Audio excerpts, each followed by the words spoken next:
Агентство БНК. Как вы считаете, в честь кого стоит назвать аэропорт Сыктывкара? Даже не скажу, хотя в нем не работал. Ой, честно, я не знаю. Не знаю я. В честь Ивана Павловича Морозова. Классика коми-литературы Ивана Куратова. Не знаю даже, честно говоря. Ой, я даже не знал, что его хотят назвать. Какой-нибудь выдающейся личности, именно рожденный в Сыктывкаре. Бамбана. Мальцев. Геннадий Степанович. Виктора Савина.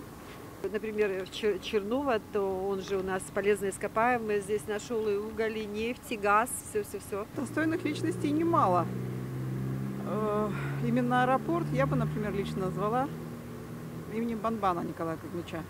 Он очень много сделал для авиации Коми, очень много, в частности для Сыктывкара. Я из Санкт-Петербурга, поэтому вот, может быть, это достопримечательность Сыктывкара, местный житель вам расскажет. Честного героя какого-нибудь. Не знаю, не могу сказать. По мне так лучше в честь Гагарина.